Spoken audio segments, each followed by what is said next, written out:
नमस्ते. BBIU म्हणजेच मला समजलेले बिग बुकच्या 45व्या भागामध्ये आपले सहर्ष स्वागत आहे. आपल्याला विनंती आहे की ह्या भागाची आपली प्रतिक्रिया इथेच कॉमेंटमध्ये सुद्धा पोस्ट करा आणि आपल्या ग्रुपवर सुद्धा पोस्ट करा. आपल्याला अन्य एक विनंती आहे की माझ्या या अननोन अल्की चॅनलची नोटिफिकेशन ऑन करून ठेवा. तसेच माझा दुसरा चॅनल केदार सीकर सनातन संस्कार चॅनलची सुद्धा नोटिफिकेशन ऑन करून ठेवा. धन्यवाद. देवा, जी परिस्थिती मी बदलू शकत नाही ती स्वीकारण्यास मनाची प्रसन्नता मला दे. जी परिस्थिती मी बदलू शकतो ती बदलण्याचे धैर्य मला लाभू दे आणि अशा परिस्थितीतला भेद जाणण्याचे ज्ञान मला दे. तुझी इच्छा पूर्ण हो, माझी नव्हे. परमेश्वराचे आभार मानूयात आणि सेट असाइड प्रेयर म्हणूयात. हे परमेश्वरा, आम्हाला एकत्र येऊन अशा पद्धतीने प्रार्थना करू दिल्याबद्दल तुझे आभार. आम्हाला बिग बुक ऑडिओ वर्कशॉप ऐकण्याची संधी दिल्याबद्दल तुझे आभार. बिग बुक मध्ये 12 पायऱ्या ज्यांनी लिहिल्या त्यांचेही आभार. आम्हाला आजचा दिवस मद्यमुक्त ठेवल्याबद्दल तुझे आभार. आम्हाला श्वास घेण्यासाठी हवा पुरवल्याबद्दल आभार. आमच्या पोटात अन्न, अंगावर कपडे आणि राहण्यासाठी आसरा दिल्याबद्दल तुझे आभार. 12 पायऱ्यांच्या आमच्या ह्या प्रवासात आम्ही नम्रपणे तुझे मार्गदर्शन, काळजी, दिशा आणि विवेक देण्यासाठी तुझी प्रार्थना करतो आहोत. हे परमेश्वरा, आमचे सर्व काही बाजूला ठेव. आम्हाला स्वतःबद्दल, बिग बुक बद्दल, मद्यपाशाबद्दल, मद्यमुक्ततेबद्दल, 12 पायऱ्यांबद्दल आणि तुझ्याबद्दल जे जे काही माहीत आहे असे आम्हाला नुसते वाटते आहे ते सर्व बाजूला ठेवायला आम्हाला मदत कर. हे परमेश्वरा, आमच्यापैकी प्रत्येकाला आज खुले मन ठेवायला मदत कर, जेणेकरून आम्हाला एक नवा अनुभव प्राप्त होईल आणि सत्य सापडेल. परमेश्वरा, तुझी इच्छा पूर्ण हो, माझी नव्हे. नमस्कार मित्रांनो, केदार माझं नाव, मी एक दारोडा आहे.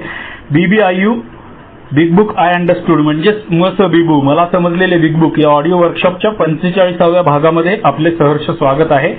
प्रत्येक भागाच्या सुरुवातीला मी जो पॅराग्राफ वाचून दाखवायचो, जो उतारा प्रस्तावना वाचून दाखवायचो, तो मी आता बंद केलेला आहे, कारण तुम्हाला माझी कार्यपद्धती माहीत आहे. या 45व्या भागामध्ये आपण पान क्रमांक 47 वरील शेवटच्या पॅराग्राफ पासून सुरुवात करत आहोत. पान क्रमांक 47 काढा. शेवटचा पॅराग्राफ. ते साहजिकच होते, पण जरा आपण शांतपणे विचार करूया. अजाणतेपणी एक प्रकारच्या श्रद्धेनेच आम्हाला या बिंदूपर्यंत आणले नव्हते काय? आपल्या स्वतःच्या तर्कपद्धतीवर आम्ही विश्वास ठेवला नव्हता काय? विचार करण्याची आपल्यामध्ये पात्रता आहे याबद्दल आपल्याला आत्मविश्वास वाटला नव्हता काय? ही सुद्धा एक प्रकारची श्रद्धाच नव्हे काय? होय, आम्ही निष्ठावंत होतो. तर्कदेवतेशी आम्ही एकनिष्ठ राहिलो होतो. तेव्हा या त्या रीतीने आम्हाला जाणीव झाली की या साऱ्या काळात श्रद्धा ही मुळाशी होतीच. आता बिल्डब्ल्यूने आपल्याला हे पटवून देत आहेत की जरी आम्ही कसेही तर्कावरती विश्वास ठेवणारे असलो किंवा तर्कावरती अवलंबून राहणारे असलो तरी ती तर्कावरची सुद्धा आमची श्रद्धाच होती. हे पटवून देण्यासाठी बिल्डब्ल्यूने हे सगळे प्रश्न आपल्याला विचारले. त्या पॅराग्राफ मधले साधे प्रश्न आहेत, त्यामुळे त्याच्यावर मी जास्त काय बोलत नाही, कारण आपल्याला फास्ट पण जायचंय. पण जरा आपण शांतपणे विचार करूया. अजाणतेपणी एक प्रकारच्या श्रद्धेनेच आम्हाला या बिंदूपर्यंत आणले नव्हते काय? म्हणजे तर्कावर का होईना, त्या सायन्सवर का होईना आम्ही श्रद्धा ठेवली नव्हती काय, असं म्हणतात बिल्डब्ल्यू. आपल्या स्वतःच्या तर्कपद्धतीवर आम्ही विश्वास ठेवला नव्हता काय? म्हणजे माझं लॉजिक खूप चांगलं आहे या गोष्टीवरती तरी माझी श्रद्धाच नव्हती काय? किंवा माझ्या विचार पद्धतीवरती सुद्धा माझी श्रद्धाच होती असं म्हटलं तरी चालेल. नव्हती काय असा प्रश्न स्वतःला विचारला तरी चालेल. विचार करण्याची तरी आपल्यामध्ये पात्रता आहे याबद्दल आपल्याला आत्मविश्वास वाटत नव्हता काय? म्हणजे मी विचार करू शकतो, चांगला विचार करू शकतो, ह्याचा मला आत्मविश्वास होता, याच्यावरती माझी श्रद्धा नव्हती काय असा प्रश्न विचारतायत बिल्डब्ल्यू. ही सुद्धा एक प्रकारची श्रद्धाच नव्हे काय? म्हणजे मला हे जे काय सगळं वाटत होतं आणि ठामपणे वाटत होतं, हे ठामपणे वाटणं जे आहे ना ती सुद्धा एक प्रकारची श्रद्धाच नाहीये काय असे प्रश्न बिल्डब्ल्यू आपल्याला विचारतात आणि त्याचं उत्तर देतात, होय, आम्ही निष्ठावंत होतो. तर्कदेवतेशी आम्ही एकनिष्ठ राहिलो होतो. तेव्हा त्या रीतीने आम्हाला जाणीव झाली की या साऱ्या काळात श्रद्धा ही मुळाशी होतीच. म्हणजे आम्हाला माहीत नव्हतं कदाचित की आमच्यापाशी श्रद्धा आहे, पण जरी आम्ही अज्ञेयवादी असलो, जरी आम्ही नास्तिक असलो, जरी आम्ही सायन्सवर विश्वास ठेवणारे असलो, जरी आम्ही तर्कांवरती विश्वास ठेवणारे असलो, पुराव्यांवरती विश्वास ठेवणारे असलो, तरी सुद्धा आमच्या मनामध्ये कुठेतरी ती श्रद्धा होतीच. आम्हाला फक्त ती आता पुन्हा वापरायला सुरुवात करायचं आहे हे बिल्डब्ल्यू आपल्याला सांगतायत. पुढचा पॅराग्राफ. आम्हाला हाही शोध लागला की आम्ही पुजारी होतो. आमची मनस्थिती तरी पहा. आम्ही त्या रीतीने कोणाची तरी पूजा केली नव्हती काय? लोक, भावना, वस्तुस्थिती, पैसा आणि आम्ही स्वतः ही सर्व आमची पूजास्थाने होती. आणि त्यानंतर अधिक चांगल्या उद्दिष्टाने आम्ही सूर्यास्त, सागर किंवा फुल यांच्याकडे भक्तिभावाने पाहिले नव्हते काय. आता बिल्डब्ल्यू आपल्याकडे श्रद्धा ऑलरेडी होती. आता इतकं म्हणजे बघा बिल्डब्ल्यू कसा आपला प्रवास करून घेत आहेत. आपण मद्यपास नावाच्या आजारापासून सुरुवात केली होती. हातबलता, अस्ताव्यस्तता, मनाची तयारी, विश्वास, श्रद्धेची गरज आणि आता पुढच्या पॉइंटवरती बिल्डब्ल्यू आपल्याला घेऊन जात आहेत. दुसरी पायरी घ्यायला आपण सुरुवात केलेली आहे आणि बिल्डब्ल्यू अजून थोडंसं पुढे आपल्याला घेऊन जात आहेत की आमच्याकडे ऑलरेडी श्रद्धा होती. आम्ही श्रद्धाहीन होतो असं कधीच नव्हतं. फक्त आम्हाला माहित नव्हतं की आमच्याकडे ती श्रद्धा होती. तर बिल्डब्ल्यू त्याची काही उदाहरणं आता पुन्हा एकदा आपल्याला देत आहेत. आमची मनस्थिती काय होती तर आम्ही या ना त्या रीतीने कोणाची तरी पूजा करत होतो हे बिल्डब्ल्यू सांगतायत. आम्ही फक्त चुकीच्या गोष्टींची पूजा करत होतो पण पूजा ही करत होतोच. म्हणजे आम्ही चुकीच्या गोष्टींवर श्रद्धा ठेवली होती पण श्रद्धा ही होतीच आमची. आम्ही कशाची पूजा करत होतो किंवा कशावर श्रद्धा ठेवत होतो तर लोक, भावना, वस्तुस्थिती, पैसा आणि आम्ही स्वतः. लोक, भावना, पैसा, वस्तुस्थिती आणि भावना या सगळ्या गोष्टींवरती आमची श्रद्धा होती. पैशावरती आमची श्रद्धा होती. काही मोजक्या लोकांवरती आमची श्रद्धा होती. म्हणजे फॉर एक्झाम्पल अगदीच जर उदाहरण घ्यायचं झालं लोकांच्यावरती श्रद्धा तर त्या बारवाल्यावरती जो आपल्याला उधारी देतो त्या बारवाल्यावरती किंवा उधारीवरती किंवा आपल्याला पाचतो त्या मित्रांवरती किंवा त्या बारवाल्यावरती सुद्धा आपली श्रद्धा होती. किंवा काही आपले आयडल्स असतात अशा पद्धतीने काही लोकांवरती सुद्धा आमची श्रद्धा होती. वस्तुस्थितीवरती श्रद्धा होती. जेव्हा आमच्याकडे यश होतं, आमच्याकडे पैसा होता, समृद्धी होती त्यावेळेला वस्तुस्थितीवरती पण आमची श्रद्धा होती. पैशावरती तर होतीच होती आमची श्रद्धा कारण पैसाही बोलता ही आमची श्रद्धा होतीच. आणि आमच्या स्वतःवरती आमची श्रद्धा होतीच कारण ही सर्व आमची पूजास्थाने होती. आणि त्यानंतर अधिक चांगल्या उद्दिष्टाने म्हणजे हे सगळं जर बाजूला ठेवलं तर निसर्गातल्या ज्या गोष्टी आहेत त्या गोष्टी कुठल्या तर सूर्यास्त, सागर म्हणजे समुद्र, सूर्य उगवतो, सूर्य मावळतो, समुद्र एवढा प्रचंड मोठा समुद्र तो पृथ्वीवरती माझ्या घरापर्यंत वाहून येत नाही. या सागरावरती किंवा फळं फुलं ही जी काय निसर्ग म्हणजे इन शॉर्ट थोडक्यात यात बिल्डब्ल्यूला म्हणायचं की आम्ही निसर्गाकडे आम्ही भक्तिभावाने पाहिले नव्हते काय. म्हणजे निसर्गावरती सुद्धा आमची एक प्रकारची श्रद्धाच नव्हती काय. या सर्व भावना प्रेम, पूजा या निर्भेळ तर्काशी कितीशा निगडीत आहेत. फारच थोड्या किंवा मुळीच नाहीत हेही आमच्या अखेर प्रत्ययास आले. म्हणजे आमच्या तर्काच्या बाहेरच्या या सगळ्या गोष्टी होत्या पण तरी सुद्धा आमची त्याच्यावरती श्रद्धा होती.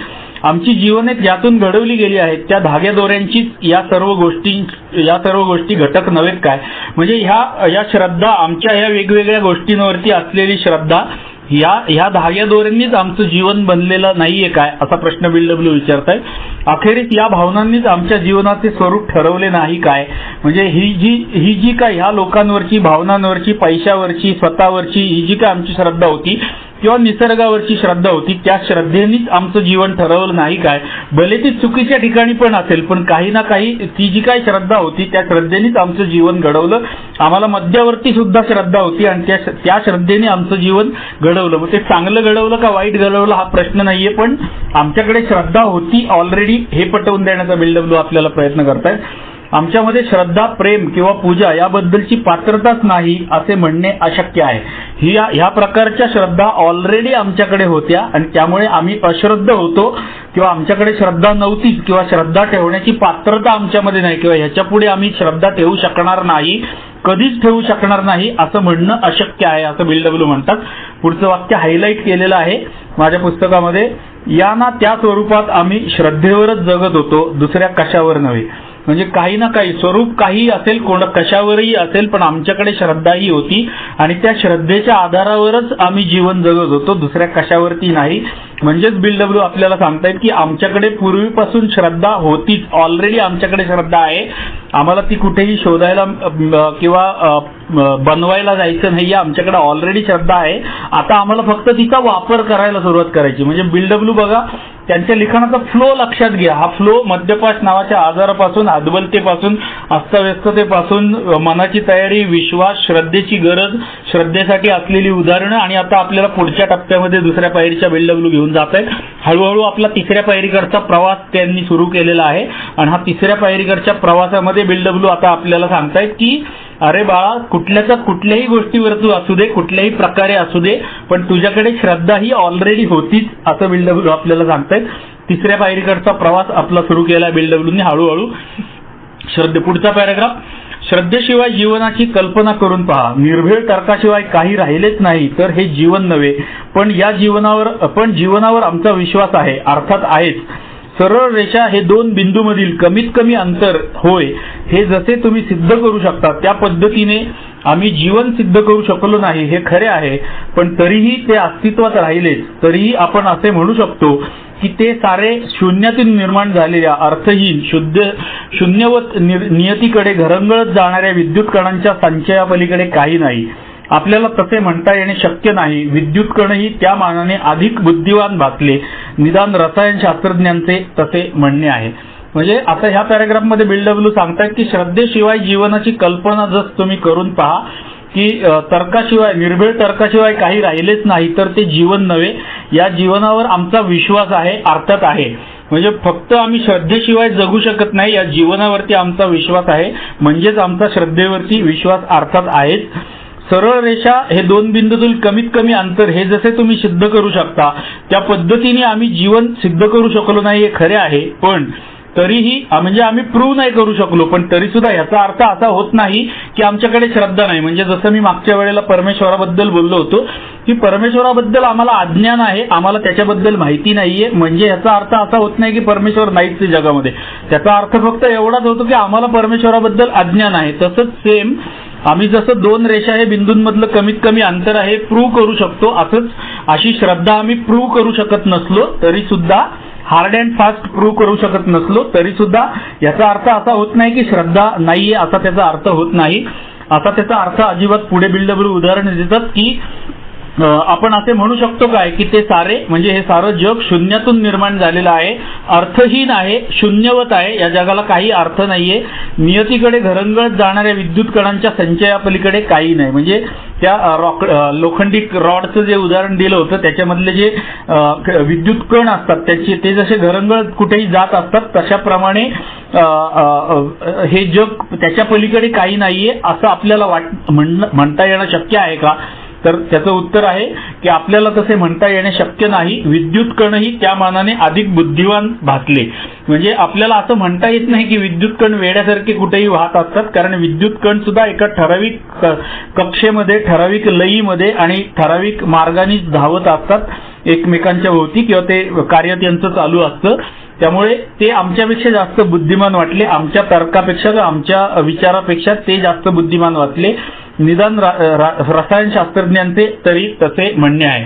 म्हणजे बिलडब्ल्यू पुन्हा एकदा आपल्याला सांगताय की अरे तुझ्याकडे श्रद्धा होतीच, जरी तू ती प्रूव्ह करू शकत नसला तरी तू सुद्धा तुझ्याकडे श्रद्धा आहे. आम्ही जरी प्रूव्ह करू शकत नसलो तरी श्रद्धा आपल्याकडे असतेच, असं बिलडब्ल्यूना थोडक्यात म्हणायचं आहे. पुढच्या पॅराग्राफकडे जाऊया. तिसऱ्या पायरीकडचा प्रवास बिलडब्ल्यू आपल्याला सुरू केलेला आहे. म्हणून आम्हाला दिसून आले की तर्क हे सर्वस्व नव्हे.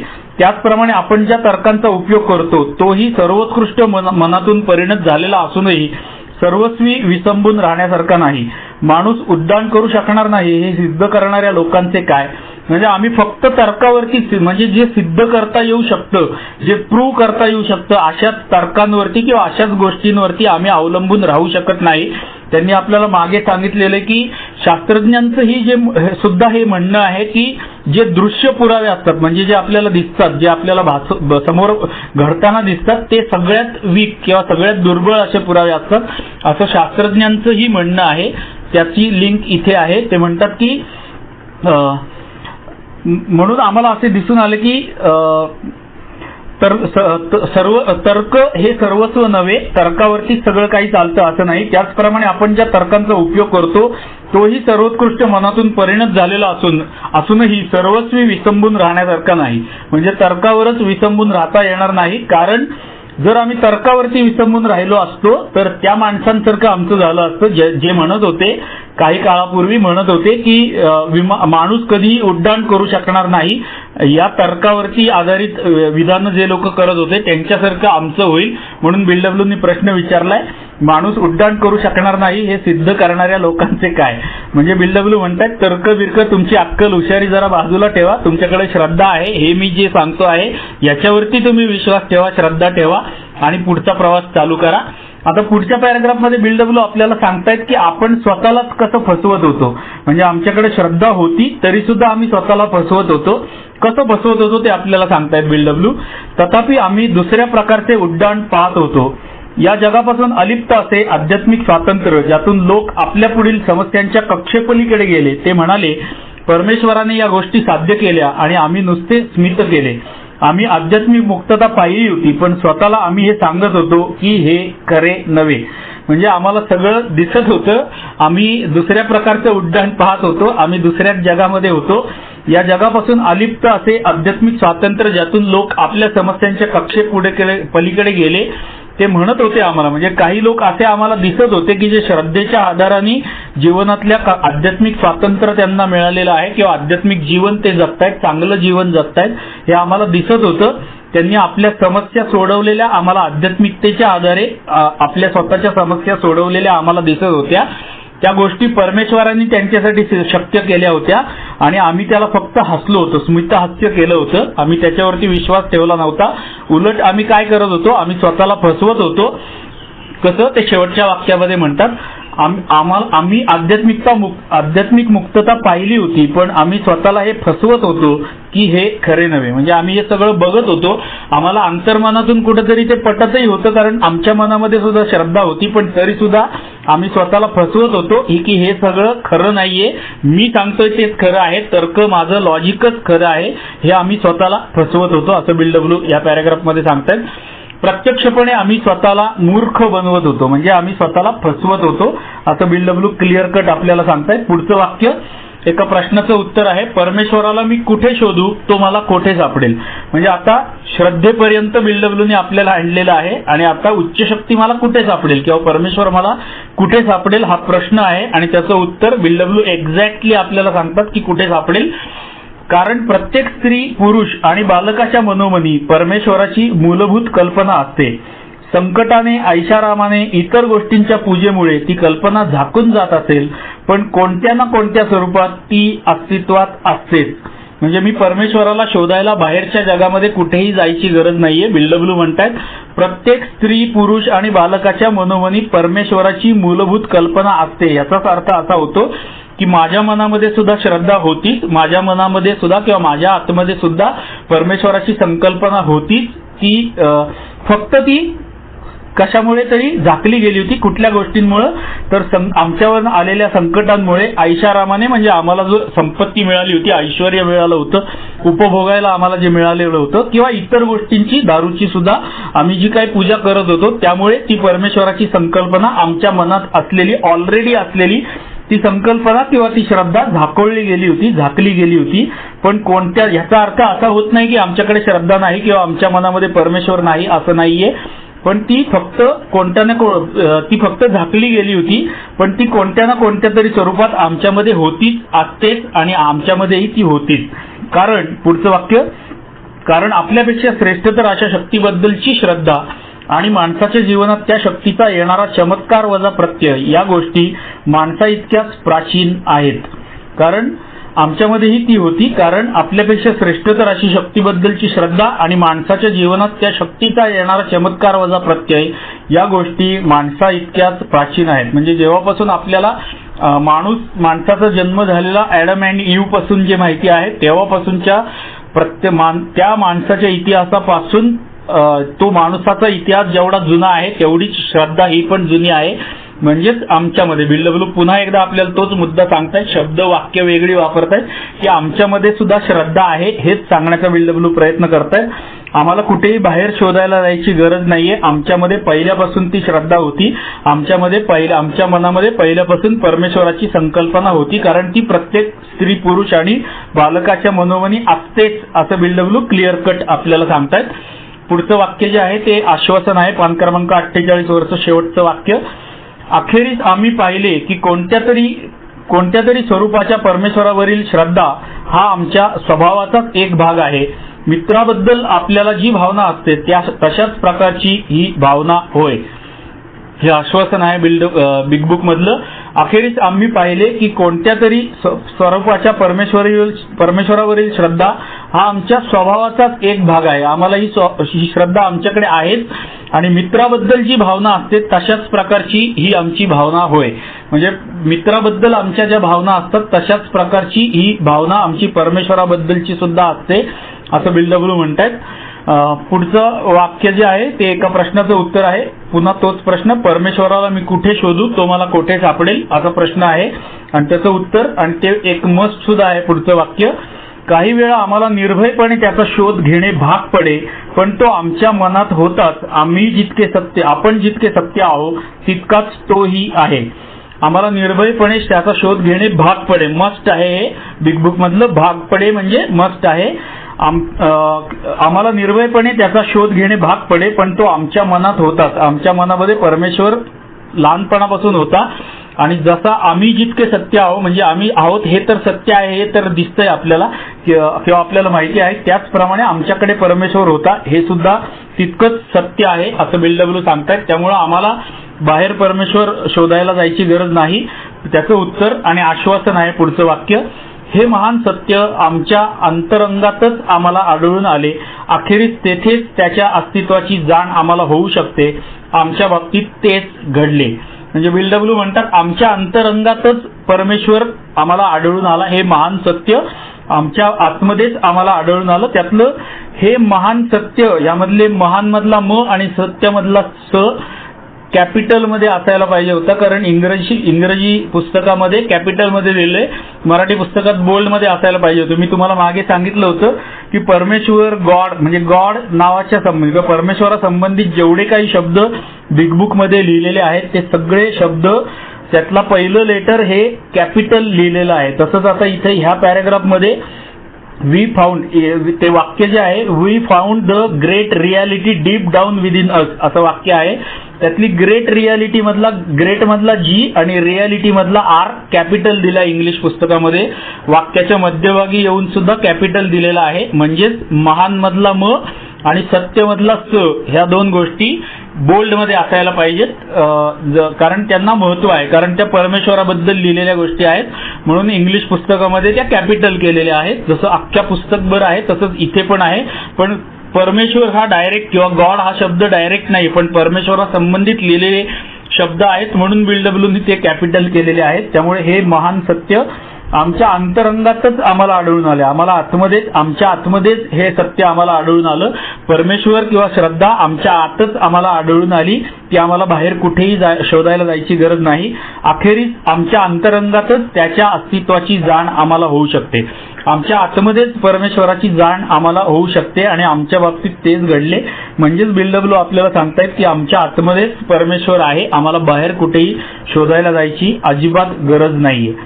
आता पुढचा पॅराग्राफ एका प्रश्नाचं उत्तर आहे की परमेश्वरावरती विश्वास ठेवण्याच्या या वृत्तीमुळे किंवा या आध्यात्मिक दृष्टिकोनामुळे मला कशी मदत होईल. आध्यात्मिक दृष्टिकोनामुळे मला कशी मदत होईल असा प्रश्न आहे आणि त्याचं उत्तर आश्वासन आहेत. या वाक्यातली या पॅराग्राफ मधली तिन्ही वाक्य जी आहेत ती सगळी आश्वासन आहेत. आमच्या सत्य मत प्रदर्शनामुळे तुम्हाला पूर्वग्रह दूर करण्याला मदत झाली. तुमच्या अंतरंगातच परमेश्वराचा कसोशीने शोध घेण्याची तुम्हाला प्रेरणा मिळाली.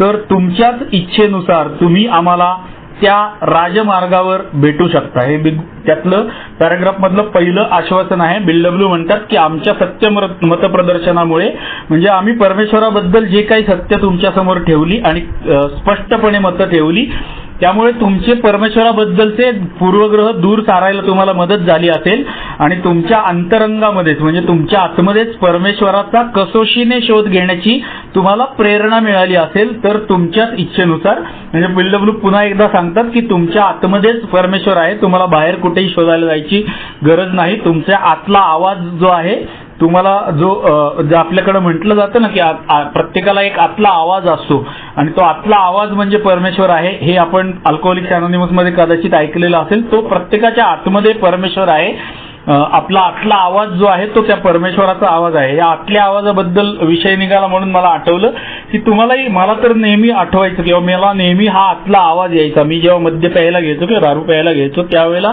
बऱ्याचदा मला हा आतून आवाज यायचा किंवा शेवटी जर माझा झगडा व्हायचा, एक मन माझं मला सांगायचं की केदार पिऊ नको, पिण्यामुळे तुझं एवढं वाटोळं झालेलं आहे, आणि दुसरं मन सांगायचं किंवा माझा मद्यपाश मला आजार सांगायचा की नाही आत्तापुरती थोडीशी प्यायला हरकत नाही.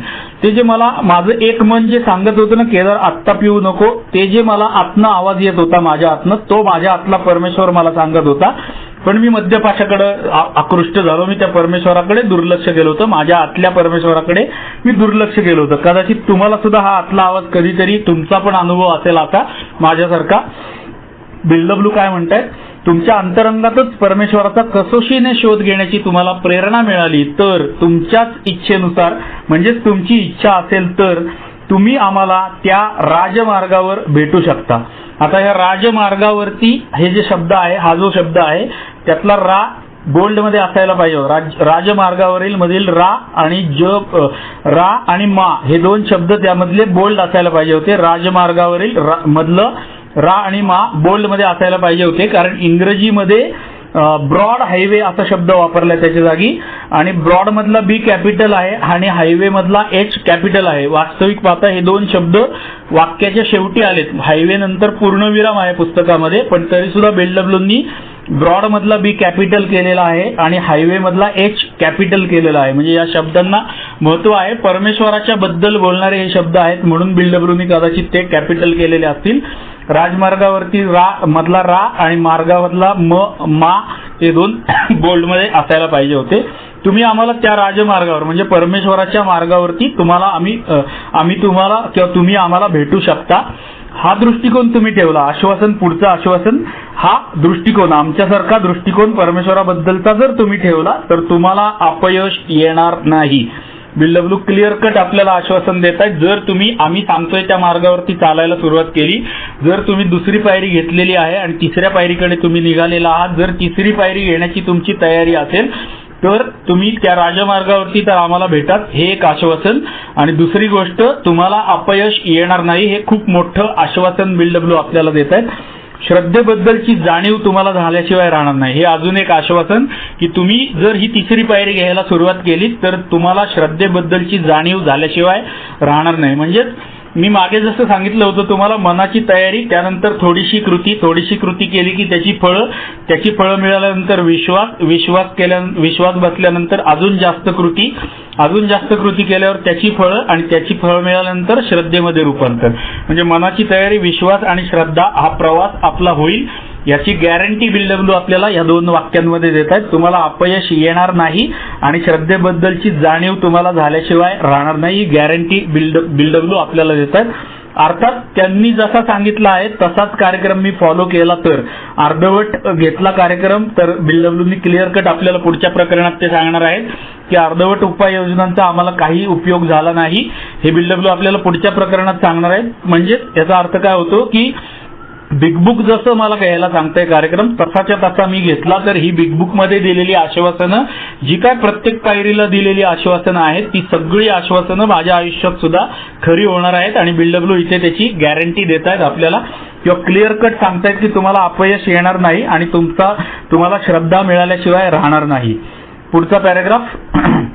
या पुस्तकात तुम्हाला एका माणसाचा अनुभव वाचावयास मिळेल. आपण नास्तिक आहो असे तो मानित असे. त्याची कहाणी इतकी मनोरंजक आहे की ती इथे सांगणेच इष्ट होईल. त्याचे हृदय परिवर्तन नाट्यपूर्ण, निर्णायक तसेच हृदयस्पर्शी आहे. आता या वाक्यामध्ये एक सुधारणा आहे. त्याची कहाणी इतकी मनोरंजन असा तुमच्या पुस्तकामध्ये शब्द असेल तर तिथं मनोरंजन नाही पाहिजे, मनोरंजक पाहिजे. जुन्या पुस्तकामध्ये मनोरंजक शब्द आहे, नवीन पुस्तकात चुकून मनोरंजन झालेलं आहे, तर ती सुधारणा करून घ्या तुमच्या पुस्तकामध्ये. या पुस्तकात एका माणसाचा अनुभव, म्हणजे आपल्याला आता एका माणसाचा ते अनुभव सांगणार आहेत आणि त्या माणसाचा अनुभव इतका मनोरंजक आहे की तो इथे सांगितलाच पाहिजे, आम्हाला ते सांगणं इष्ट होईल असं ते म्हणतात. त्या माणसाचे हृदय परिवर्तन नाट्यपूर्ण, निर्णायक तसेच हृदयस्पर्शी आहे. म्हणजे त्याचा अनुभव आपल्याला ऐकण्यासारखा आहे, त्यामुळे आम्ही तुम्हाला हा अनुभव सांगतो आहोत असं ते म्हणतात. पुढचा पॅराग्राफ. आमचा मित्र ख्रिस्ती धर्मगुरूचा पुत्र होता. तो चर्चच्या शाळेत जात असे. तिथे धार्मिक शिक्षणाचा अतिरेक होत आहे असे वाटल्यामुळे तो बंडखोर झाला. त्यानंतर अनेक वर्षे त्रास आणि नैराश्य यांनी त्याचा पाठलाग केला. व्यापारातील अपयश, वेडेपणा, प्राणघातक आजार, आत्महत्या वगैरे आपत्ती त्याच्या नजीकच्या कुटुंबियांवर कोसळल्यामुळे त्याच्यामध्ये कडवटपणा आला आणि त्याला हताशही वाटू लागले.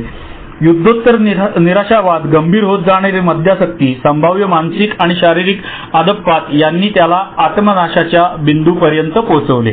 म्हणजे या पॅराग्राफमध्ये आपल्यासारख्या एका दारुड्याची कहाणी ते आपल्याला सांगतायत. काय काय सांगतायत तर तो ओरिजिनली धर्मगुरूचा मुलगा होता. म्हणजे ख्रिश्चन धर्मगुरू जे असतात, फादर किंवा जे काय म्हणतात त्यांना, त्यांच्या धर्मामध्ये त्या धर्मगुरूचा पुत्र होता. तो चर्चच्या शाळेमध्ये जात असे. म्हणजे जिथे बायबल बद्दल शिकवलं जातं या चर्चच्या शाळेमध्ये तो जात असे. तिथे धार्मिक शिक्षणाचा अतिरेक होतो आहे असे वाटल्यामुळे तो बंडखोर झाला. म्हणजे आपल्यातल्या बऱ्याच लोकांचा, माझा सुद्धा असाच स्वभाव होता ना, किंवा बऱ्याच लोकांचा आपल्यापैकी असा स्वभाव असतो की घरचे लोक जे शिकवतात, विशेषतः धर्माबद्दल, आपल्या धर्माबद्दल जे शिकवतात त्याच्याबद्दल त्याच्या विरुद्ध बंड करून उठणे किंवा त्याला नकार देणे हा आपला मूळ स्वभाव असतो. तसाच त्या आपल्या मित्राचाही स्वभाव होता आणि त्यामुळे तो बंडखोर झाला होता.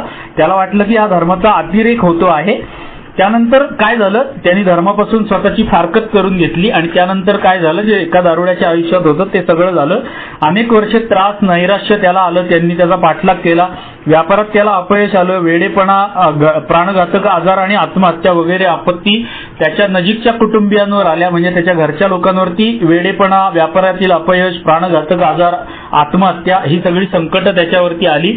त्यामुळे तो अजून कडवट झाला. म्हणजे देवाबद्दल त्याला अधिक घृणा वाटायला लागली, परमेश्वराबद्दल त्याला अधिक घृणा वाटायला लागली. त्याला हताशही वाटू लागलं. त्याला युद्धोत्तर निराशावाद, गंभीर होत जाणारी मद्यासक्ती, म्हणजे तो निराश झाला आणि त्याची दारू वाढत गेली, हळूहळू गंभीर होत गेली मद्यासक्ती. आणि संभाव्य मानसिक आणि शारीरिक अधःपात यांनी त्याला आत्मनाशाच्या बिंदूपर्यंत पोहोचवले. म्हणजे आपल्यापैकी बरेच जण जे आत्महत्येच्या बिंदूपर्यंत पोहोचलेले असतात, मानसिक आणि शारीरिक यातनांमुळे त्या बिंदूपर्यंत, आत्महत्येच्या बिंदूपर्यंत त्याचे विचार गेले होते किंवा तिथपर्यंत तो जाऊन पोहोचला होता. आणि अचानक चमत्कार झाला. तो पुढच्या पॅराग्राफमध्ये आहे.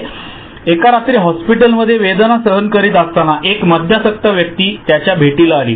म्हणजे तो हॉस्पिटलमध्ये बेडवरती पडलेला होता आणि त्याला प्रचंड वेदना होत होत्या, शारीरिक आणि मानसिक प्रचंड वेदना होत होत्या.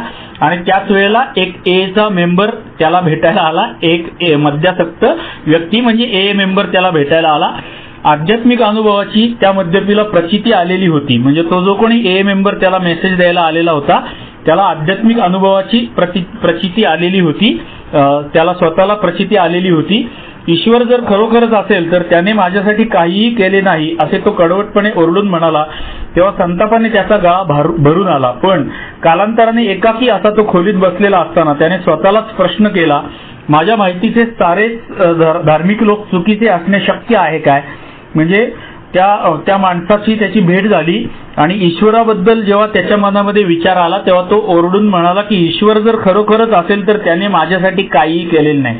म्हणजे देवानी माझ्यावरती एवढ्या सगळ्या आपत्ती, संकट आणली, मला दारुडा बनवलं, हे सगळं देवानी केलं, त्यामुळे देवानी माझ्यासाठी काही केलेलं नाही असं तो ओरडून म्हणाला त्या सदस्यासमोर, ज्याला आध्यात्मिकतेची किंवा परमेश्वराची प्रचिती आलेली होती अशा माणसासमोर.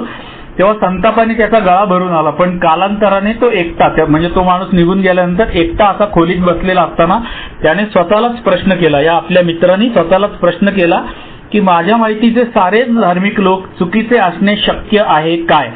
म्हणजे त्याच्या स्वतःच्या डोक्यात हा विचार आला की मी काहीतरी चुकीचा विचार तर करत नाही ना, सगळेच लोक कसे चुकीचे असतील? म्हणजे जेवढे लोक धर्म फॉलो करतात, बहुसंख्य लोक धर्म फॉलो करतात आणि हे धर्म फॉलो करणारे सगळेच लोक चुकीचे कसे असतील आणि मीच एकटा शहाणा कसा असेल असा विचार त्याच्या डोक्यामध्ये आला. इथे प्रश्नचिन्ह असायला पाहिजे होतं. तुमच्या पुस्तकात कदाचित प्रश्नचिन्ह नसेल तर शक्य आहे काय याच्यानंतर प्रश्नचिन्ह घालून घ्या. जुन्या पुस्तकामध्ये प्रश्नचिन्ह आहे, इंग्लिश पुस्तकामध्ये सुद्धा प्रश्नचिन्ह आहे. बघा, तुम्ही आतापर्यंत जर नोंद केली असेल, माहिती मला की तुम्ही नोंद केली नसेल, पण तुम्हाला अंदाज आला असेल की मराठी पुस्तकामध्ये, अनुवादामध्ये किती चुका आहेत, किती सुधारणा करण्याची गरज आहे. आणि किती वाक्य, किती शब्द गाळले गेलेत, काही सिम्बॉल गाळले गेलेत, अशा बऱ्याच चुका त्या मराठी आपल्या पुस्तकामध्ये आहेत. पॅराग्राफ मॅच होत नाहीत, पान क्रमांक मॅच होत नाहीत, पुढे मागे होतं. अशा अनेक चुका मला जिथे जिथे लक्षात येत आहेत तिथे तिथे मी तुम्हाला सांगतोय, कारण मी इंग्रजी पुस्तक रेफर करतोय, प्लस मी मराठी 3 पुस्तकं 2005, 2015 आणि 2018 अशी 3 पुस्तकं रेफर करतोय. या सगळ्याचं मिक्सिंग करून मी तुम्हाला सांगतोय. त्यामुळे तुमच्याकडे कुठलं पुस्तक आहे ते मला माहित नाहीये आणि त्यामुळे तुमच्या पुस्तकात पुढे मागे असू शकेल, पण जर मी सांगतोय ते फरक तुमच्या पुस्तकात नसतील तर करून घेऊ शकता तुम्ही. असो, पुढचं वाक्य, त्या प्रश्नाचे उत्तर शोधित असताना त्या आपल्या मित्राला वाटू लागले की आपणच नरक यातना भोगत होतो आणि त्याच वेळी वज्राघात व्हावा त्याप्रमाणे एक थोर विचार त्याच्या मनात आला आणि त्याचे भान नष्ट होऊन तो स्वतःशीच उद्गारला. म्हणजे हा विचार करत असतानाच तो स्वतः विचार, त्याच्या डोक्यामध्ये विचार आला की आपण नरक यातना भोगत होतो आणि त्याच वेळी वज्राघात व्हावा त्याप्रमाणे, म्हणजे बिलडब्ल्यूला जसा फ्लॅश झाला तसा फ्लॅश त्याला झाला किंवा अचानक त्याच्या डोक्यामध्ये विचार आला, त्याचे भान नष्ट होऊन तो स्वतःशीच उद्गारला, स्वतःलाच प्रश्न म्हणाला की परमेश्वर नाही असे म्हणणारा तू कोण? परमेश्वर नाही असे म्हणणारा तू कोण? हा प्रश्न त्याच्या डोक्यामध्ये आला स्वतःला विचारण्यासाठी. हे वाक्य, हा प्रश्न जो आहे तो इंग्लिश पुस्तकामध्ये इटॅलिक मध्ये छापलेला आहे, मराठीमध्ये बोल्ड मध्ये असायला पाहिजे. मला माहित नाही तुमच्या पुस्तकात बोल्ड मध्ये आहे की नाही, नसेल तर करून घ्या. इंग्लिश पुस्तकामध्ये महत्वाचा मुद्दा आहे, त्या माणसाचं मतपरिवर्तन या प्रश्नामुळे झाले किंवा श्रद्धेमध्ये त्याचा प्रवास किंवा श्रद्धेमध्ये त्याचं परिवर्तन ह्या प्रश्नामुळे झालंय. त्यामुळं ते पुस्तक इंग्रजी पुस्तकामध्ये इटॅलिक मध्ये दिलेला आहे हा प्रश्न, त्यामुळे मराठी पुस्तकामध्ये बोल्ड मध्ये असायला पाहिजे होता. पुढच्या पॅराग्राफ, ही व्यक्ती आठवण करून सांगते की तो बिछाण्यातून धडपडत उठला व गुडघे टेकून बसला. थोड्याच क्षणात त्याच्या मनोमनी निष्ठावंत भावना चमकून गेली. परमेश्वराच्या सान्निध्यात आपण उभे आहोत. ती भावना उचंबळून आली आणि त्याच्या रंध्रारंध्रात तिने शिरकाव केला. महापुराच्या वेळेच्या लाटेची निश्चितता आणि त्याची आणि भव्यता त्या भावनेत भरून गेलेली होती. वर्षानुवर्षे त्याने उभारलेले कोट या क्षणी कोसळून पडले. अमर्याद शक्तीच्या आणि प्रेमाच्या सन्मुख तो उभा होता. पुलावरून त्याने किनाऱ्याकडे पाऊल टाकले होते. आयुष्यात प्रथमच तो आपल्या निर्मात्याचा भक्तिभावपूर्वक जोडीदार झाला होता. हा विचार, हा प्रश्न त्याच्या डोक्यामध्ये आला आणि अचानक वज्राघात व्हावा त्याप्रमाणे त्याच्या बाबतीमध्ये घडलं. तो बिछाण्यातून धडपडत उठला, गुडघे टेकून परमेश्वराची प्रार्थना केली आणि थोड्याच वेळात त्याच्या मनोमनी निष्ठावंत भावना चमकून गेली की परमेश्वराच्या सान्निध्यात आपण उभे आहोत. म्हणजे मागच्या कुठल्या तरी भागामध्ये मी तुम्हाला सांगितलं होतं ना की जगामध्ये परमेश्वराच्या अस्तित्वाची जाणीव जिथे कुठे ज्या कुठल्या व्यक्तीला होते तो क्षण म्हणजे त्या व्यक्तीसाठी असलेला आध्यात्मिक अनुभव असतो. ते इथे झालं, ह्या माणसाच्या बाबतीमध्ये घडलेलं आहे आणि त्याला असा फील आला आतून की आपण परमेश्वराच्या हातात हात देऊन उभे आहोत.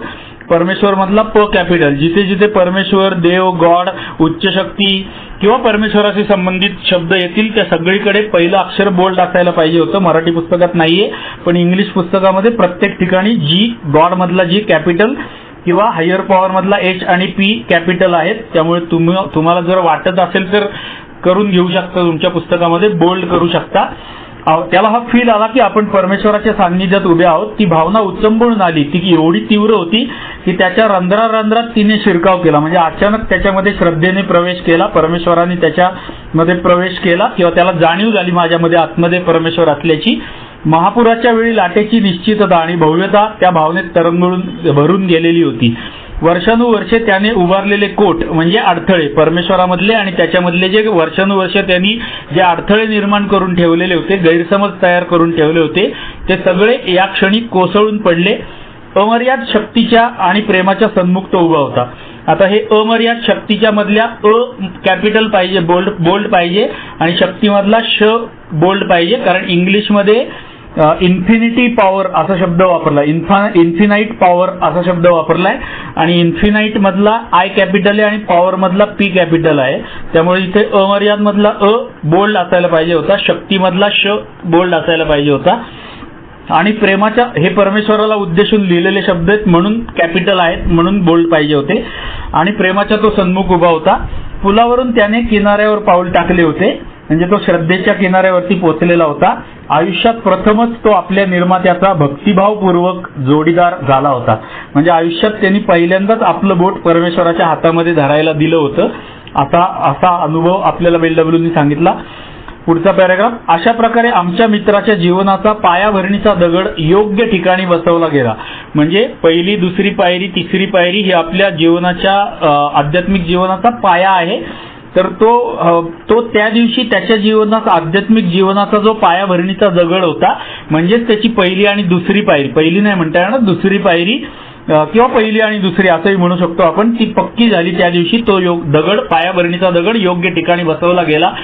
जीवनातील नंतरच्या कोणत्याही उलटापालतीने तो दगड हादरला नाही. म्हणजे त्या दिवशी त्याचा पाया जो दुसरी पायरी एवढी पक्की झाली त्याची, की जीवनातल्या कुठल्याही, म्हणजे नंतर आलेल्या कुठल्याही संकटांमुळे, प्रसंगांमुळे, अडचणींमुळे ती त्याची श्रद्धा ढळली नाही असं म्हणू शकतो आपण. त्याची ती श्रद्धा एवढी तीव्र झाली किंवा खोल झाली की ती कुठल्याही अडचणींमुळे ती श्रद्धा हादरली नाही. पुढचं वाक्य माझ्या पुस्तकात हायलाईट केलेलं आहे. मद्यासक्तीचा त्याचा प्रश्न कायमचा सोडवण्यात आला होता. त्याच रात्री कित्येक वर्षापूर्वीची ती समस्या मिटून गेली. क्लिअर कट BLWनी सांगितलंय की मद्यासक्तीचा त्याचा प्रश्न कायमचा मिटला. म्हणजे त्याला ही परमेश्वराच्या अस्तित्वाची जाणीव ज्या क्षणी झाली, त्या क्षणी त्याचा मद्याचा जो प्रश्न होता तो कायमचा सोडवण्यात आला. कायमचाला महत्व आहे, कायमचा सोडवण्यात आला. त्याच रात्री कित्येक वर्षापूर्वीची त्याची ती समस्या, मद्यपानाची समस्या मिटून गेली. म्हणजे त्यानंतर तो परत कधी आयुष्यात मरेपर्यंत दारू प्यायला नाही. मोहाचे काही क्षण सोडले तर मद्यपानाचा विचार त्याच्या मनाला शिवला नाही. म्हणजे विचार आला असेल कदाचित पिण्याचा, पण तो प्यायला नाही किंवा तो विचार त्याच्या मनाला शिवला नाही. आणि अशा या मोहाच्या बऱ्या क्षणी तीव्र तिरस्काराची भावना त्याच्या अंतर्मनात उफाळून आली आहे. म्हणजे जेव्हा त्याला मोह झाला दारू प्यायचा, त्यावेळेला त्या मद्याबद्दल तीव्र तिरस्कार त्याच्या मनामध्ये निर्माण झाला. त्याने मनात आणले तरी तो आता मद्यपान करू शकणार नाही हे उघड आहे. म्हणजे त्याने आता जरी प्यायचं ठरवलं तरी सुद्धा तो पिणार नाही हे उघड आहे. ह्याच प्रकारचं वाक्य आपण मद्यपिढेबद्दल आणखी काही मधल्या एका कहाणीमध्ये ऐकलं होतं की आता मला जरी पिता आलं, तशी परिस्थिती आली तरी सुद्धा मी पिणार नाही असं त्यांनी आपल्याला सांगितलं होतं. ते तसंच ती भावना ह्याला पण आलेली आहे. पुढचं वाक्य महत्वाचं आहे, मी हायलाईट केलेलं आहे माझ्या पुस्तकात. परमेश्वराने त्याच्यामध्ये विवेक बुद्धी पुन्हा जागृत केली. म्हणजे त्याचा हरवलेला विवेक परमेश्वराने त्याला परत मिळवून दिला होता असं BLW ह्या पॅराग्राफमध्ये म्हणतात. पुढचा पॅराग्राफ. हा दुःखमुक्तीचाच चमत्कार नव्हे तर काय, पण या औषधातील द्रव्ये साधीसुधी आहेत. परिस्थितीने त्याचे मन श्रद्धेकडे वळवले. त्याने स्वेच्छेने श्रद्धेच्या मार्गाचा स्वीकार केला. त्याने विनम्रपणे आपल्या निर्मात्यापुढे मान वाकवली आणि त्याला खरीखुरी परमेश्वराची जाण आली. पहिलं वाक्य.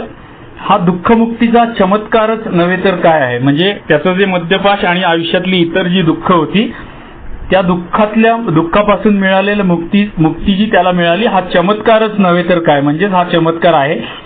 पण या औषधातील द्रव्ये साधी सुधी आहेत. Yet it's elements are simple. Elements असा शब्द वापरला इथे, यांनी औषधातील म्हटलंय. ठीक आहे, यातील द्रव्ये साधी सुधी आहेत. त्यांनी काय म्हटलं, yet it's elements are simple. औषधातील शब्द का घातलाय काय माहिती. औषध, मेडिसिन वगैरे असं काय त्यांनी इंग्लिशमध्ये शब्द वापरलेले नाही, पण यांनी औषधातील घातले. असू दे, त्याला जो काय अनुभव आला तो त्या अनुभवातली द्रव्ये साधीसुधी आहेत.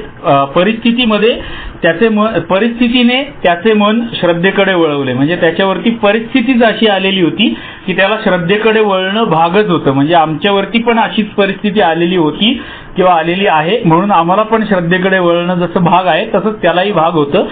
त्याने स्वेच्छेने श्रद्धेच्या मार्गाचा स्वीकार केला. त्याने स्वतःहून त्या श्रद्धेचा स्वीकार केला. त्याने विनम्रपणे आपल्या निर्मात्यापुढे मान वाकवली आणि त्याला खरीखुरी परमेश्वराची जाण आली. त्याने विनम्रपणे परमेश्वराकडे मान वाकवली. आपला तिसऱ्या पायरीकडचा प्रवास सुरू केलेला आहे BLWनी आणि त्याची झलक थोडीशी इथे आपल्याला BLW दाखवत आहेत की त्याने विनम्रपणे निर्मात्यापुढे मान वाकवली आणि त्याला खरीखुरी परमेश्वराची जाण आली. म्हणजे त्याला खराखुरा आध्यात्मिक अनुभव त्या दिवशी आला. हे उदाहरण BLWनी आपल्या समोर ठेवलं. पुढचा पॅराग्राफ. परमेश्वराने याचप्रमाणे आम्हाला खऱ्याखुऱ्या मार्गाची जाणीव करून दिली आहे. या माणसाला आलेली अंतःप्रेरणा झटक्यासारखी आली. आमच्यापैकी काही या प्रेरणेकडे हळूहळू वळले, पण ज्यांनी त्याचा प्रामाणिकपणे ध्यास घेतला त्यांना परमेश्वराने साथ दिलीच. पहिलं वाक्य. परमेश्वराने याचप्रमाणे आम्हाला खऱ्याखुऱ्या मार्गाची जाणीव करून दिली आहे. म्हणजेच आमचा हरवलेला विवेक आम्हाला परत मिळवून दिलेला आहे.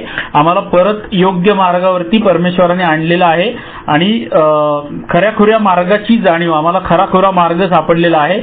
या माणसाला म्हणजे या उदाहरणातल्या माणसाला आलेली अंतःप्रेरणा झटक्यासरशी आली. म्हणजे त्याला झटकन बिल्डब्ल्यूना जसा फ्लॅश झाला होता तशी झटक्यासरशी आली. आमच्यापैकी काही या प्रेरणेकडे हळूहळू वळले. याचाच अर्थ परत एकदा तो आपला मुद्दा नेहमीचा की दुसरी पायरी आयुष्यभर तुकड्या तुकड्यामध्ये घेणार आहे. किंवा बिल्डब्ल्यूनी आपल्याला जे सांगितलं होतं की माझ्या जीवनामध्ये परमेश्वर एकदम झटकन आला, पण तुमच्या जीवनामध्ये परमेश्वर सावकाशीने प्रवेश करणार आहे. हे जे आपल्याला बिल्डब्ल्यूनी तिथे सांगितलं होतं त्याची लिंक या वाक्याची आहे की आमच्यापैकी काही या प्रेरणेकडे हळूहळू वळले. म्हणजे आमचा श्रद्धेकडचा प्रवास किंवा परमेश्वराकडचा प्रवास जो आहे तो हळूहळू होणार आहे. आमची दुसरी पायरी हळूहळू तुकड्या तुकड्यामध्ये होणार आहे. बिल्डब्ल्यूला जसा फ्लॅश झाला किंवा ह्या माणसाला जसा फ्लॅश झाला तसा अचानक फ्लॅश आम्हालाच होईल अशी गॅरंटी नाही. आमचा प्रवास कदाचित सावकाश होऊ शकतो. जसं आपण आध्यात्मिक अनुभवामध्ये बघितलं की शैक्षणिक स्वरूपाचे अनुभव असं जे आपण वाचलं होतं त्याप्रमाणे आम्हाला येणारे अनुभव हे शैक्षणिक स्वरूपाचे. आध्यात्मिक अनुभवामध्ये का आम्ही अज्ञेयवादीमध्ये बघितलं मला आता आठवत नाही, पण शैक्षणिक स्वरूपाचे अनुभव त्याप्रमाणे आम्हाला छोटे छोटे आध्यात्मिक अनुभव येणार आहेत. आम्हाला अचानक मोठा बिल्डब्ल्यू सारखा फ्लॅश होणार नाहीये. परमेश्वर आमच्या जीवनामध्ये सावकाशीने प्रवेश करणार आहे. आम्हाला फ्लॅश होणार नाही. छोटे छोटे आध्यात्मिक अनुभव येणार आहेत. फक्त आम्ही ते अनुभव ओळखायला शिकलं पाहिजे तर आम्हाला त्याचा जास्त फायदा होणार आहे. पण ज्यांनी त्याचा परमेश्वराचा प्रामाणिकपणे ध्यास घेतला त्यांना परमेश्वराने साथ ही दिलीच. हे आश्वासन आहे पुस्तकातलं. कारण परमेश्वराने साथ दिली. ज्यांनी आम्ही जर परमेश्वराचा ध्यास घेतला तर परमेश्वर आम्हाला साथ देणार आहे. हे आश्वासन आहे. दिलीच असा शब्द आहे. नवीन पुस्तकामध्ये दिली असा शब्द आहे आणि तो बोल्ड झालेला आहे. जुन्या पुस्तकांमध्ये दिलीच असं लिहिलेलं आहे. इंग्लिश पुस्तकामध्ये काय शेवटचं वाक्य, but he has come to all who have honestly sought him असं लिहिलेलं आहे. तर परमेश्वराचा ज्यांनी प्रामाणिकपणे ध्यास घेतला, आम्ही जर प्रामाणिकपणे ध्यास घेतला तर परमेश्वर सुद्धा आम्हाला साथ देणार आहे. हे आश्वासन आहे बिग बुक मधलं. आणि शेवटचं वाक्य या प्रकरणातलं ते सुद्धा एक आश्वासन आहे. आम्ही जेव्हा परमेश्वराच्या सान्निध्यात गेलो तेव्हा त्याने स्वतः आमच्यावर अनुग्रह केला. आम्ही जेव्हा परमेश्वराकडे 2 पावलं टाकली तेव्हा परमेश्वराने आमच्या दिशेने 10 पावलं टाकली. असा सोपा अर्थ आपण या वाक्याचा घेऊ शकतो की आम्ही जेव्हा परमेश्वराच्या सान्निध्यात गेलो तेव्हा त्यांनी आमच्यावरती कृपा केली. अनुग्रह केला म्हणजे कृपा केली. किंवा सोप्या भाषेत समजून घ्यायचं म्हटलं तर आम्ही परमेश्वराकडे 2 पावलं टाकल्यानंतर परमेश्वराने आमच्याकडे 10 पावलं टाकली. असा आपण या शेवटच्या वाक्याचा अर्थ घेऊ शकतो. हे आश्वासन आहे बिग बुक मधलं. कारण आम्ही परमेश्वराकडे 2 पावलं टाकली तर परमेश्वर आमच्याकडे 10 पावलं टाकणार आहे. हे आमच्यासाठी असलेलं आश्वासन आहे. तुम्ही नोंद करून घेऊ शकता. आणि अशा रीतीने पान क्रमांक 50 वरचा आम्ही अज्ञेयवादी नावाचं प्रकरण, जिथे दुसरी पायरी आपण बघितली, हे समाप्त झालेलं आहे. पुढच्या 46व्या भागामध्ये आपण हे कसे घडते नावाचं प्रकरण, नवीन प्रकरण वाचायला सुरुवात करणार आहोत. हे प्रकरण वाचताना आपण 2-3 पद्धतीने समजावून घ्यायचा प्रयत्न करूयात. बघूयात जसं जमेल तसं. पण माझ्या डोक्यात आत्ता तरी योजना आहे की आपण 2 पद्धतीने तरी कमीत कमी ते समजावून घ्यायचा प्रयत्न करूया. बघूया कसं काय होतंय ते. आपण लवकरच 46व्या भागामध्ये भेटू. आपली नेहमीची विनंती, आपले कोणतेही ऑडिओ, वर्कशॉपच्या संदर्भातील कोणतंही साहित्य, तुम्ही काढलेलं नोट्स, हायलाईट केलेलं पुस्तक कोणत्याही प्रकारे कोणत्याही माध्यमातून कोणालाही परस्पर देऊ नका, फॉरवर्ड करू नका. याची व्हॅल्यू जपायला मला मदत करा. व्हॉट्सअपवर यातलं काही फिरणार नाही याची खबरदारी घ्या. अदरवाईज त्याची व्हॅल्यू 0 होऊन जाईल आणि ती आपल्याला 0 व्हॅल्यू होऊ द्यायची नाहीये. त्यामुळे मला ही मदत करा, ही तुम्हाला विनंती. आणि लवकरच आपण 46व्या भागामध्ये भेटू. हे कसे घडते वाचायला सुरुवात करणार आहोत. तुमच्यामुळे मी या मार्गावर आहे, त्यामुळे तुमचे आभार. तुमच्या सगळ्यांचे आभार आभार आभार. धन्यवाद धन्यवाद धन्यवाद. Thank you thank you thank you.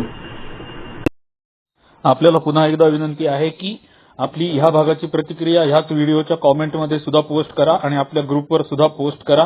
माझा चॅनल अननोन अलकीचे आणि दुसरा चॅनल केदार सीकर सनातन संस्कारचे नोटिफिकेशन ऑन करून ठेवा, कारण तुम्हाला पुढच्या येणाऱ्या व्हिडिओजचे अपडेट्स मिळत राहतील. चला तर मग भेटूया पुढच्या बीबीआयूच्या म्हणजेच महसह बिबूच्या 46व्या भागात. धन्यवाद.